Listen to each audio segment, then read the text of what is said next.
जब हम इंडिया में होते हैं हमें लगता है कि हम किसी और देश में जाकर बेटर लाइफ जी पाएंगे। हमारी मूवीज में भी तो यही दिखाया जाता है, एक आदमी फॉरेन गया और उसने अपनी जिंदगी बदल ली। कुछ लोगों के लिए ये बात सच भी हो सकती है, पर बहुत लोगों के लिए अपना देश छोड़ना और दुखों का कारण बन जाता है। ना अपनी लैंग्वेज, ना अपना कानून, और मुसीबत में आप अकेले खड़े होते हो। आज की कहानी एक ऐसी ही इमिग्रेंट की है, निमिषा प्रिया। केरला में जमी पली निमिषा एक नर्स की नौकरी के लिए यमन देश जाती है। वहां पर नौकरी करती है। यमन को अर्जेंटली नर्सेस चाहिए थी, सैलरीज अच्छी मिल रही थी, इंडिया से 4 गुना। तो निमिषा ने रिस्क लिया और यमन मूव हो गई। 2014 में निमिषा की शादी उसके इंडिया के चाइल्डहुड फ्रेंड टॉमी थॉमस से हुई। यमन में निमिषा नर्स की जॉब करती थी और टॉमी ड्राइवर की जॉब। उनकी एक बेटी भी हुई जिसका नाम मिशेल रखा गया। निमिषा प्रिया के हस्बैंड और बेटी सिविल वॉर और फाइनेंशियल चैलेंजेस के चलते 2014 में इंडिया वापस आ जाते हैं, पर निमिषा यमन में ही रुक जाती है। उसके बाद निमिषा की फैमिली वापस यमन नहीं आ पाती, सिविल वॉर्स और वीजा इश्यूज के चलते। जैसे जैसे हम ग्रो करते हैं हमारे सपने भी ग्रो करने शुरू होते हैं। सपने निमिषा के भी ग्रो करे। उसने अपना खुद का प्राइवेट क्लिनिक खोलने का सोचा। यमन का कानून कहता है कि फॉरेनर अपने नाम से बिजनेस रजिस्टर नहीं कर सकते। इसके लिए आपको कोई लोकल स्पॉन्सर चाहिए, एक यमेनी सिटीजन। 2015 में निमिषा अपने एक जानने वाले को अपना पार्टनर या कह लो कि स्पॉन्सर बना लेती है, जिसका नाम होता है तलाल अब्दू मेहदी। वो एक 14 बेड का क्लिनिक खोलती है। तलाल ने इनिशियली निमिषा की काफ़ी हेल्प की क्लिनिक सेटअप करने में, क्योंकि वो खुद एक लोकल बिजनेसमैन था। पर धीरे धीरे तलाल का लालच बढ़ गया। उसने डॉक्यूमेंट्स में अपने आप को निमिषा का हस्बैंड क्लेम किया और सारा प्रॉफिट खुद लेने लगा। तलाल ने निमिषा की वेडिंग एल्बम मॉडिफाई करके अपनी फोटो लगाई, और सभी को एज एन क्लिनिक के स्टाफ को और फ्रेंड्स को लगने लगा कि निमिषा तलाल की वाइफ है। निमिषा के अकॉर्डिंग तलाल अपने फ्रेंड्स को भी उसके घर लेकर आता था सेक्सुअल प्लेजर्स के लिए। तलाल ने उसके सारे डॉक्यूमेंट्स और पासपोर्ट अपने पास रख लिए। मतलब अगर निमिषा को यमन छोड़कर जाना था तो वो तलाल की परमिशन के बिना नहीं जा सकती। तलाल ने निमिषा के साथ असॉल्ट करना शुरू कर दिया, फिजिकली, सेक्सुअली और मेंटली। निमिषा अगर अपने कागजात मांगती तो उसे नहीं मिलते। अब निमिषा फंस चुकी थी। इस पॉइंट पे कोई भी सेंसिबल इंसान को लगेगा कि इस वक्त उसे पुलिस के पास जाना चाहिए। तो इस बात को भी गहराई से समझते हैं। यमन देश एक मेल डोमिनेटिंग देश है। यहाँ पर एक औरत की बात नहीं सुनी जाती। एक फीमेल की बात को बहुत कम वजन दिया जाता है एक मेल की बात के कंपैरिजन में। और वो तलाल पे डिपेंडेंट भी थी उसके क्लिनिक की वजह से।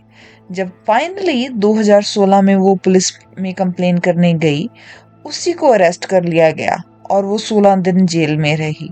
जब तलाल ने अपना फेक मैरिज सर्टिफिकेट शो किया तो उसको रिलीज कर दिया गया। फिर 2017 में निमिषा ने एक प्लान बनाया, तलाल को बेहोश करके अपने डॉक्यूमेंट्स वापस लेने का। पर प्लान बैकफायर हो गया। ओवरडोज की वजह से तलाल की डेथ हो जाती है।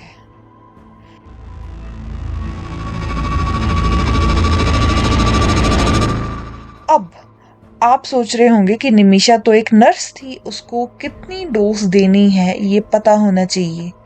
तो निमिषा ने यही प्लान पहले भी ट्राई करा था, पर तलाल बेहोश नहीं हुआ क्योंकि वो एक ड्रग एडिक्ट है।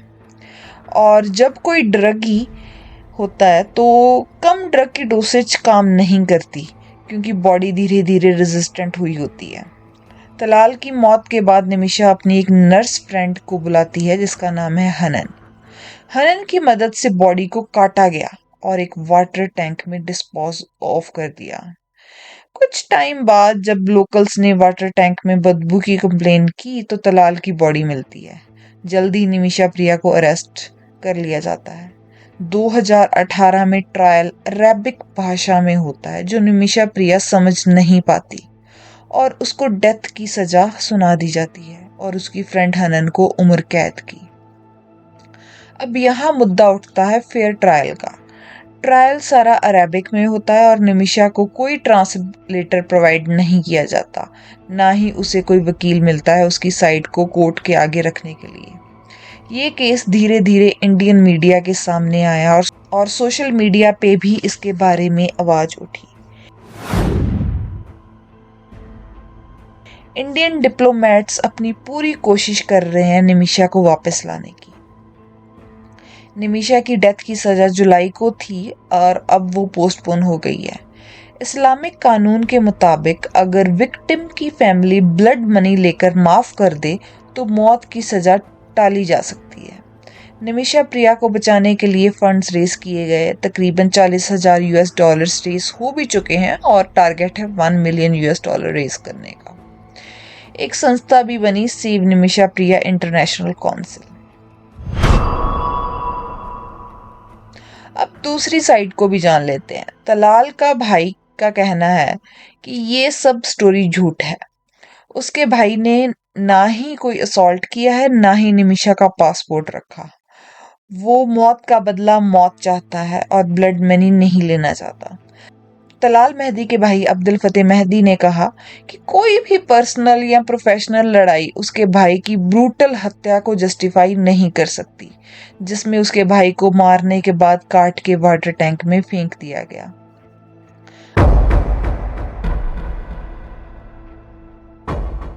अभी भी निमिषा यमन की जेल में है। कई रिपोर्ट्स और न्यूज़ के मुताबिक यमन की जेल किसी मौत से कम नहीं है। और ये कहानी सिर्फ निमिषा प्रिया की नहीं है, ये उन हजारों औरतों की कहानी है जो बेहतर जिंदगी का सपना लेकर अपने देश से बाहर जाती हैं। यमन एक ऐसा देश है जो सालों से सिविल वॉर, गरीबी और पॉलिटिकल इंस्टेबिलिटी से जूझ रहा है। कानून की ताकत वहाँ के लोकल लोगों के साथ ही है और इमिग्रेंट्स, खासकर वुमेन इमिग्रेंट्स को अपने राइट्स के लिए आवाज उठाना लगभग नामुमकिन होता है।